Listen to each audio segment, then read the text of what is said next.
সুমথনাথ ঘোষের লেখা গল্প ভৌতিক।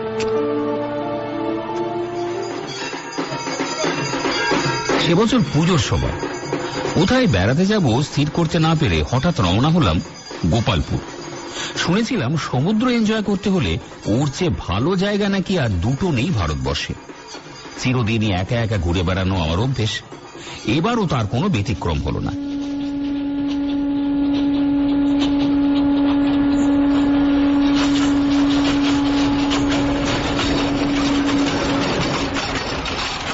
কিন্তু মুশকিলে পড়লাম সেখানে পৌঁছে। এত ছোট্ট জায়গা যে আগে থাকতে ব্যবস্থা না করে গেলে থাকবার জায়গা পাওয়া যায় না, এই কথাটা আমার ঠিক জানা ছিল না। অন্য সব জায়গায় যেমন বেড়াতে গিয়ে নিজেই খুঁজে নি থাকার জায়গাটা, এখানেও সেই ভরসাতে এসেছিলাম। কিন্তু দুর্ভাগ্যবশত সকাল থেকে হোটেল খুঁজতে খুঁজতে যখন বেলা 12টা বেজে গেল, তখন আমার ধৈর্যচ্যুতি ঘটল। সকলের মুখেই এক কথা, এখানে থাকবার জায়গা পাবেন কোথায়? কত লোক প্রতিদিন এসে ফিরে যাচ্ছে। সত্যি জায়গাটা খুবই ছোট, এতই ছোট যে গ্রামও বলা চলে না। চারদিকে নুলিয়াদের বস্তি, তার মধ্যে গুটি চারেক ছোট বড় হোটেল আর কিছু সংখ্যক পাকা বাড়ি, মোট এই সম্বল। হোটেলগুলো সব অ্যাংলো ইন্ডিয়ান আর অবাঙালিতে ভর্তি। বাকি বাড়িগুলো সব 2-3 মাস আগে থেকেই ভাড়া হয়ে যায়। জায়গাটা অ্যাংলো ইন্ডিয়ানদের খুব প্রিয়, তাই পথে ঘাটে ওদেরই দেখা যায়। বিরক্ত হয়ে শেষমেশ লাগেজ নিয়ে ফিরে এলাম বাস ধরে বারামপুর স্টেশনে যাওয়ার জন্য। বাস আসতে তখন অনেকটা দেরি ছিল। একটা গাছের তলা দাঁড়িয়ে অপেক্ষা করছি। এমন সময় এক ভদ্রলোক, যেমন রোগা তেমনি ঢ্যাঙা, তেমনি ধবধবে গায়ের রং, পায়জামার উপরে আদির পাঞ্জাবি পরে পোস্ট অফিস থেকে কতগুলো চিঠিপত্র নিয়ে আসতে আসতে হঠাৎ আমার সামনে এসে থমকে দাঁড়ালেন। তারপর আমার মুখের দিকে তাকিয়ে বললেন, এই সময় কোথায় যাবেন? এখন তো কোনো ট্রেন নেই, তাছাড়া বাসও তো সেই 3টে। মনের রাগ চাপতে না পেরে বলেই ফেললাম, একটা আশ্রয় তো পাবো, এভাবে গাছের তলায় নিশ্চয় দাঁড়িয়ে থাকতে হবে না। আমার গলা ঝাঁঝ শুনেই ভদ্রলোক বোধহয় আমার মানসিক অবস্থাটা অনুমান করতে পেরেছিলেন, তাই আমার কাছে আরো একটু সরে এসে বললেন, জায়গা পেলেন না বুঝি থাকবার? এখানকার সবচেয়ে অসুবিধে এইটে, কত লোক প্রতিদিন ফ্যামিলি নিয়ে এসেছে এইভাবে ফিরে যান। আমি বললাম, আরে বসে অনেক দেশ ঘুরেছি, কিন্তু সত্যি কথা বলতে কি এরকম জঘন্য স্থান আর দুটো দেখিনি। এতই যদি স্থানের অভাব, তাহলে বিজ্ঞাপন দিয়ে লোক ডাকে কেন গোপালপুরে সমুদ্র উপভোগ করার জন্য? ভদ্রলোক এবার একটু হেসে আমায় প্রশ্ন করলেন, আমার নামটা কি জিজ্ঞেস করতে পারি স্যার? নাম বলতে তিনি লাফিয়ে উঠলেন, আপনি ঘোষ আর আমি যে বোস, তাহলে আর ভাবনা কি? কুলিনস্য কুলীন গতি, চলুন আমার ওখানে উঠবেন। বলেই তিনি আমার মতের অপেক্ষা না করে একটা কুলিকে ডাকলেন। কুলির পিছনে আমরা দুজনে গল্প করতে করতে চললাম, আমার বাড়ি কোথায়, কি চাকরি করি, ইত্যাদি ইত্যাদি। বলা শেষ না হতেই দেখি একটা বিরাট বাগান বাড়ির ফটকের মধ্যে আমরা ঢুকে পড়েছি। ভদ্রলোক তখন বললেন, এই 20 বিঘে বাগানের মধ্যে এই বাড়ি, এটা এককালে একজন ধনী সাহেবের ছিল। উপস্থিত এর মালিক এক মারোয়ারি মহাজন, আমার শ্যালক ইনকাম ট্যাক্সের উকিল, সে এটা বিনা পয়সায় আমায় ব্যবস্থা করে দিয়েছে। বিরাট সেই বাগানটা পরিক্রমা করে আমরা যখন বাড়িটার সামনে এসে দাঁড়ালাম, তখন বিস্ময়ে আমি একেবারে হতবাক। বাড়ি নয়, একজন শিল্পীর আঁকা একখানা ছবি। সত্যি কথা বলতে কি, ওই ধরনের জঙ্গলি পরিবেশের মধ্যে যে এরকম সুন্দর একটা বাড়ি থাকতে পারে তা আমি কল্পনাও করতে পারিনি। বাহ, এই বলে থমকে দাঁড়াতে তিনি বললেন, এখনই হয়েছে কি, আগে এখানকার সব দেখুন, তারপর সব প্রশংসা করবেন। সাদা কাঠের তৈরি সিঁড়ি দিয়ে ওপরে উঠতে দেখি তিনি সত্যি বলেছেন। কি অপূর্ব শোভা! সামনে নীল সমুদ্র আকাশের সঙ্গে যেন মিশে রয়েছে। পিছনে গাছপালার মাথার উপর দিয়ে দেখা যায় অদূরে পাহাড়ের পর পাহাড়, বাঁ পাশে উঁচু উঁচু বালির স্তূপ, তার মধ্যে সারি সারি ঝাউ গাছ, আর ডান দিকে বিরাট আমের বাগান। ভদ্রলোকের স্ত্রীর নাম মনিকা। মিস্টার বোস আমার সঙ্গে তার পরিচয় করিয়ে দিলে তিনি হেসে বললেন, বাবা বাঁচলুম, এত বড় বাড়িতে যেন একা একা হাঁপিয়ে উঠেছিলাম, তবুতে একজন সঙ্গী পেলাম। কিন্তু ঠাকুরপো, একটা শর্ত করতে হবে তোমায়, আমরা যতদিন না যেতে বলবো ততদিন তুমি এখান থেকে যেতে পারবে না। আমি বললাম, এমন জায়গায় থাকতে পাওয়া তো সৌভাগ্যের কথা বৌদি। ভারী হাসি খুশি আমোদের মানুষ এই বৌদি। ওর স্বামী যেমন গম্ভীর, কিন্তু তিনি ঠিক তার বিপরীত। একবেলার আলাপে তিনি আমায় এমন আপন করে নিলেন যেন কতকালের আমি তার জানাশোনা। বিকেল হলে বৌদি ও তার স্বামী আমায় ঘুরে ঘুরে বাগানটা সব দেখিয়ে শেষে একটা ফুল বাগানের মধ্যে নিয়ে এলেন। সুন্দর শ্বেত পাথরের বাঁধানো চত্বরের ওপর কয়েকটা শ্বেত পাথরের বেঞ্চি পাতা, আর মাঝখানে একটা বেদির ওপর শ্বেত পাথরের একটা পুরুষ মূর্তি। তার নিচে লেখা মিস্টার জন রাইট, জন্ম ইংরেজি 1909 সাল এবং মৃত্যু 1944 সাল। জন্ম এবং মৃত্যুর তারিখ দুটো পাথরে খোদাই করা। এক একটা বেঞ্চিতে আমরা এক একজন বসে পড়লাম। অত বড় বাগানটা ঘুরে ঘুরে আমরা সবাই ক্লান্ত আর অবসন্ন। মিস্টার বোস আমাকে বললেন, ইনি ছিলেন এর আসল মালিক। হঠাৎ এর মৃত্যু হয় এখানে, তারপর এর স্ত্রী নাকি জলের দামে এই বাড়ি বিক্রি করে দিয়ে বিলেতে চলে যান। মূর্তিটার দিকে তাকিয়ে থাকতে থাকতে হঠাৎ আমার মনে হলো, এইখানে বসে বসে একদিন হয়তো মিস্টার রাইট আমাদেরই মতো তার স্ত্রী বন্ধু বান্ধব নিয়ে কত গল্পগুজব করেছেন। এমনই আরো কত কি ভাবতে ভাবতে বোধহয় একটু অন্যমনস্ক হয়ে পড়েছিলাম। হঠাৎ আমার ডান দিকের গালের উপর মনে হলো কে যেন একটা গরম নিঃশ্বাস ফেলল। কে? চমকে উঠে মুখটা ঘুরিয়ে নিতে আমার সর্বাঙ্গ কাঁটা দিয়ে উঠল। ঠিক সেই মুহূর্তে মিস্টার বোস এবং তার স্ত্রী কি চিন্তা করছিলেন জানি না, ওদেরও মুখে কোনো কথা ছিল না। ওরা নিস্তব্ধ হয়ে বসেছিলেন। আমি ঘাটটা ফিরিয়ে নেবার সঙ্গে সঙ্গে দেখলাম ওরা দুজনেই যেন হঠাৎ ক্ষিপ্র গতিতে একবার পিছন দিকে তাকালেন। মুহূর্তে সে ভাবটা কেটে গেল। আমি বললাম, কি হলো বলুন তো? বৌদি একটু হেসে জবাব দিলেন, সমুদ্রের যা হাওয়া, সবসময় যেন মনে হয় সঙ্গে সঙ্গে কে একজন ঘুরছে, তাই না ঠাকুরপো? বললাম, আপনার তো অভ্যেস হয়ে গেছে, নতুন কোন লোকের পক্ষে এটা খুব অসুবিধাজনক। বৌদি বললেন, তাহলে আপনার মনের কথাটা ধরে ফেলেছি, কি বলুন? আমি বললাম, ধরেছেন ঠিকই, তবে ওসব ভূত প্রেত আমি কোনোদিনই বিশ্বাস করি না। ভয় জিনিসটা আসলে মানুষের নিজেরই সৃষ্টি। মিস্টার বোস যেন আমার কথাটা লুফে নিলেন। তিনি বললেন, আমিও ভাই সবসময় তোমার বৌদিকে এই কথাই বলি। প্রথমটা এসে বেশ 2-4 দিন ওরও যে গা ছমছম করেনি তা নয়। যাও যাও, বাজে কথা বলতে হবে না, আমি যেন কচি খুকি। তবে এত বড় বিরাট বাড়িটা খাঁ খাঁ করে কেবল আমরা দুটি প্রাণী থাকি ওপরে, আর নিচের দিকে রাধুনি ঝি মালি কোথায় থাকি তা ঠিকানা নেই। বলতে বলতে বৌদি উঠে দাঁড়ালেন। তখনও সন্ধ্যের দেরি ছিল। আমি বললাম, বড় সুন্দর এই জায়গাটা, আপনারা একটু বসুন না। বৌদি বলে ওঠেন, না ভাই, এই জায়গায় বড় সাপের ভয়, সন্ধে হলেই তাই কেউ বাগানে পা দেয় না। দেখছো না চারদিকে কেয়া গাছের কিরকম ঝোপ।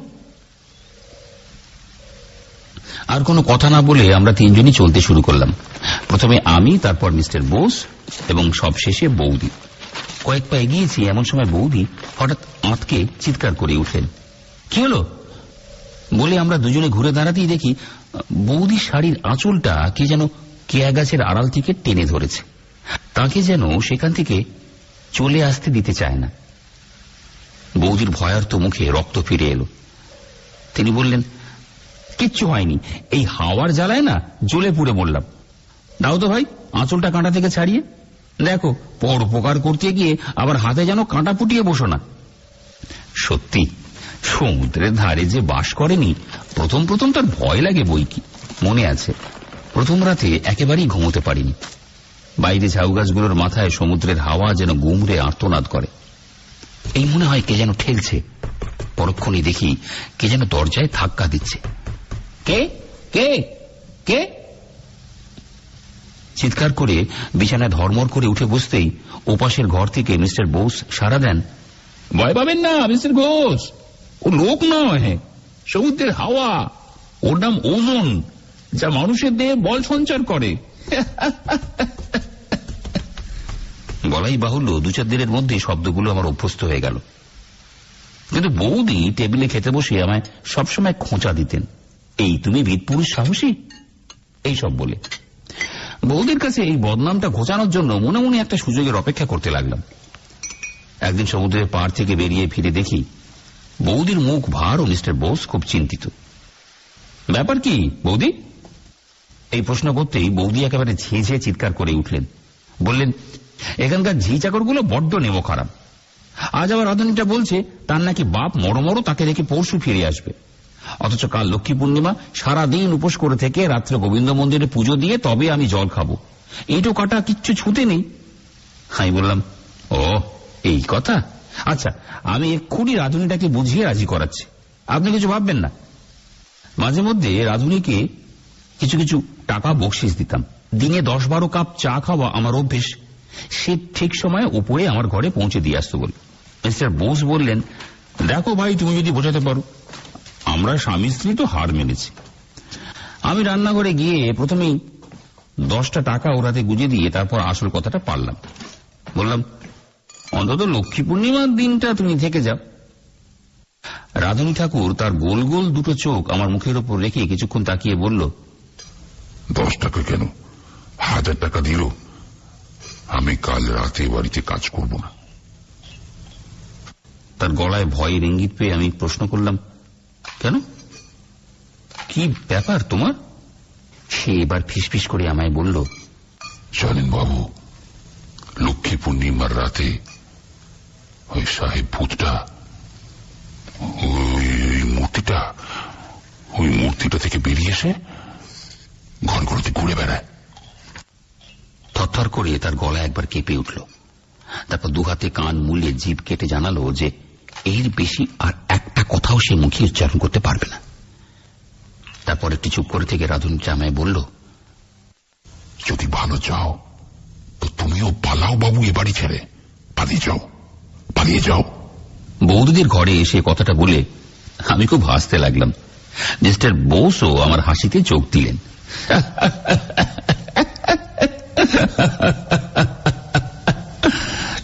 কিন্তু বৌদি চুপ করে কি যেন চিন্তা করতে লাগলেন। মালিটা কদিন আগেই ছুটি চেয়ে নিয়েছিল তার কাছে, ওই লক্ষ্মী পুজোর রাতেই বাড়ি যাবে বলে। বৌদি তখন থেকে সেই কথাটাই বুঝি চিন্তা করছিলেন। একটু পরেই আমরা বুঝতে পারলাম যে 3 জনই চুপ করে আছে, কারোর মুখেই কোনো কথা নেই। আমি বললাম, কুছ পরোয়া নেই বৌদি, আমি নিজে কাল রান্না করে সকলকে খাওয়াবো। ও বিদ্যাটা আমার জানা আছে একটু আধটু, বিদেশে গিয়ে আমি বহুবার রান্না করে খেয়েছি। আরে এই সামান্য ব্যাপার নিয়ে চিন্তা করে আপনাদের শরীর নষ্ট করতে হবে না। পরের দিন যথারীতি উপোস করে থেকে সন্ধ্যের আগে বৌদি মিস্টার বোসকে নিয়ে গোবিন্দজির মন্দিরে পুজো দিতে চলে গেলেন। আর আমি রান্নাঘরে উনুন জেলে রাঁধতে শুরু করলাম। বেচারি বৌদি সারাদিন না খেয়ে রয়েছেন, যাতে পুজো দিয়ে এলেই খেতে দিতে পারি সেই জন্যই আমি আরো বেশি তাড়া করছিলাম। বেগুন ভাজা, আলুর দম তৈরি করে লুচির ময়দা মেখে লেচি কেটে একটা কাঁচের রেকাবিতে সাজিয়ে রেখে যখন ঘর থেকে বেরিয়ে এলাম, তখন সন্ধ্যের অন্ধকার গাছপালার মাথা থেকে নেমে মাটির বুকে চেপে বসেছে। সন্ধ্যে পেরিয়ে এতটা রাত হয়েছে বুঝতে পারিনি। বৌদিদের এত দেরি হচ্ছে কেন, এই কথাই ভাবছি বাইরে দাঁড়িয়ে দাঁড়িয়ে। এমন সময় হঠাৎ রান্নাঘর থেকে বাসন কোসন পড়ে যাওয়ার শব্দ কানে এলো। কি ব্যাপার, বেড়াল ঢুকলো নাকি? ছুটে গিয়ে দেখলাম, আরে বেড়াল কোথায়, তবে শব্দটা কে করলো? কথাটা মনে পড়ার সঙ্গে সঙ্গে গায়ে কাঁটা দিয়ে উঠল। সমুদ্রের হাওয়া তো এ ঘরে ঢোকবার উপায় নেই। তবে রান্নাঘরে শিকল টেনে দিয়ে আবার বাইরে এসে দাঁড়ালাম। বৌদিরা এত দেরি করছেন কেন? ওই বুঝি তারা আসছেন। ফটকটা বাড়ি থেকে অনেকটা দূরে, তাই 2-1 পা করে সেদিকে এগিয়ে যাব কিনা ভাবছি। এমন সময় ঝাউ গাছের শোঁ আওয়াজ ভেদ করে মনে হলো যেন কার ভারী জুতোর শব্দ কাঠের সিঁড়ি বেয়ে ওপরে উঠে যাচ্ছে। কে কে কে ওখানে, কে কে ওখানে? এই কথা বলতে বলতে আমিও যেই সিঁড়ি দিয়ে ছুটে ওপরে উঠছি, অমনি দরাম দরাম করে দরজা জানলাগুলো শব্দ করে উঠল। থরথর করে একবার আমার বুকটা কেঁপে উঠল, সঙ্গে সারা শরীর। সঙ্গে সঙ্গে আমি ঘরের সব আলোগুলো সুইচ টিপে জ্বালিয়ে দিলাম। এতে আমার সাহস ফিরে এলো বুকে। বৌদিরা জানলা দরজাগুলো বন্ধ না করেই চলে গিয়েছিলেন, তাই হয়তো হাওয়ায় ওরকম শব্দ হচ্ছিল। সব দরজা জানলা বন্ধ করে আমি আবার রান্নাঘরে নেমে এলাম। মনটাকে রান্নার মধ্যে ডুবিয়ে রাখার জন্য আর অপেক্ষা না করে এবার লুচি ভাজতে বসে গেলাম। ভাজা শেষ হওয়ার আগেই বৌদিরা এসে পড়লেন। রসিকতা করে বৌদি বললেন, কি ঠাকুর, রান্না হয়েছে? বড্ড খিদে পেয়েছে যে। আমি বললাম, একেবারে সব রেডি, বসে যান শুধু। আমি যে কিরকম ভয় পেয়েছিলাম একটু আগে, সে কথাটা স্রেফ চেপে গেলাম। বৌদি হাসতে হাসতে রান্নাঘরে ঢুকে অবাক হয়ে গেলেন। বললেন, সত্যি তুমি কি সুন্দর সব গোছগাছ করে রেখেছো ঠাকুরপো? বৌদি কিন্তু সেদিন আমাদের সঙ্গে প্রতি রাতের মতো এক টেবিলে বসে খেতে চাইলেন না। বললেন, আজ যখন ব্রত করেছি তখন আলাদা খাবো, তোমরা দুজন টেবিলে বসে খাও, আমি তোমাদের খাইয়ে তারপর খেতে বসবো। আমি বললাম, না না, তা হবে না বৌদি, আপনি সারাদিন উপোস করে রয়েছেন, আপনি বরং আগে খেয়ে নিন। বৌদি এতে রাজি হলেন না। বললেন, বেশ, তোমরা এ ঘরে খেতে বসো, আমি ও ঘরে বসি, একসঙ্গে আমরা খাই, তবে দু জায়গায়। জো হুকুম বৌদি, তাই হোক। এই বলে আমরা দুজন টেবিলে খেতে বসলাম, আর বৌদি তার ঘরে গিয়ে ঢুকলেন। আমরা দুজনে, অর্থাৎ আমি আর মিস্টার বোস যখন টেবিলে বসে খাচ্ছি, সহসা আমার মনে হলো যেন আমাদের মাঝখানে যে চেয়ারটা বৌদি বসে খেতেন, সেখানে একটা অশরীরী মূর্তি বসে রয়েছে।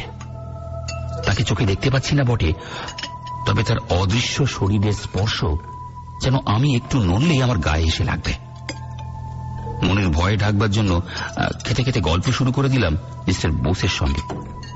এইভাবে বেশ ধীরে ধীরে গল্প করে খাওয়া যখন হয়ে এলো, তখন চোঁচো করে গ্লাসের জলটা সব এক নিঃশ্বাসে শেষ করে মিস্টার বোস ডাকলেন তার স্ত্রীকে।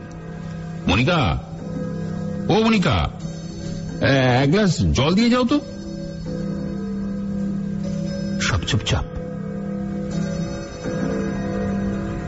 কোন সাড়া নেই কেন ঘরের ভেতরে? কেমন যেন সন্দেহ হলো আমার।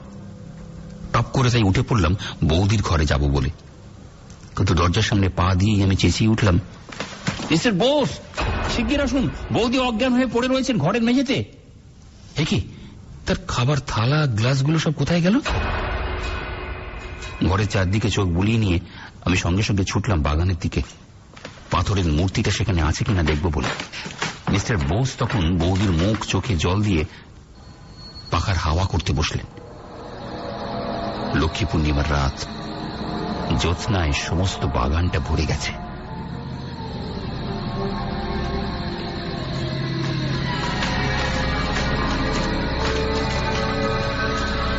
সেই চাতালটার কাছে যেতেই আমার পায়ের নখ থেকে মাথার চুল পর্যন্ত আতঙ্কে খাড়া হয়ে উঠল। কি, সেই পাথরের মূর্তিটা তো নেই, কোথায় গেল সেটা? তবে রাধুনীটা যা বলেছিল সব সত্যি? সত্যি কি ভূত আছে এই বাড়িতে? আর যেন ভাবতে পারলাম না। সারা শরীর কেমন যেন অবশ হয়ে আসতে লাগলো। কোন রকমে দৌড়ে ঘরে এসে যখন পৌঁছলাম, দেখি বৌদির জ্ঞান ফিরে এসেছে, আর মিস্টার বোস তাকে জিজ্ঞেস করছেন, মনিকা, কি হয়েছিল তোমার? বৌদি বললেন, কি হয়েছিল মনে নেই, তবে একটা সাহেবের বিরাট ছায়ামূর্তি এসে আমার খাবারের সামনে দাঁড়িয়েছিল, এইটুকু শুধু মনে আছে। মিস্টার বোস বললেন, দেখ, ওসব তোমার মনের ভুল, সারাদিন উপোস করে রয়েছে। আমি তখন বললাম, না মিস্টার বোস, ভুল নয়, সত্যি। সেই সাহেবের মূর্তিটা বাগানে আর নেই, এই মাত্র আমি দেখে এসেছি। মিস্টার বোস আমার দিকে তাকিয়ে বললেন, কি বলছো তুমি, যত সব বাজে কথা। আমি বললাম, বিশ্বাস না হয়তো চলুন, হাতে হাতে যদি প্রমাণ চান।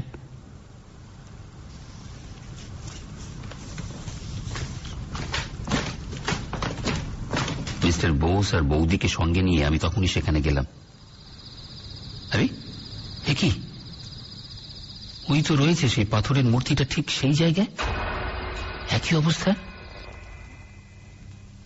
মিস্টার বোস বললেন, তোমরা দুজনেই সেই রাধুনির কথা শুনে ভয় পেয়ে গিয়েছিলে, তাই ভূত দেখেছ। আমি বললাম, তাহলে খাবারগুলো কোথায় গেল? কোথায় গেল বৌদি যে থালা এবং গ্লাসে খাচ্ছিলেন? তাই তো। এই কথা বলে মিস্টার বোস এবার চিন্তা করতে লাগলেন। পরের দিন সকালে খুঁজতে গিয়ে দেখা গেল সেই খাবারের থালা গ্লাস নিচের একটা গুদাম ঘরে ভাঙাচোরা আরো অনেক জিনিসপত্রের মধ্যে পুরনো ময়লা একটা মেহগিনির টেবিলের ওপর রয়েছে। আর সেই টেবিলটার এক কোণে অস্পষ্ট অক্ষরে লেখা একটা নাম, মিস্টার রাইট।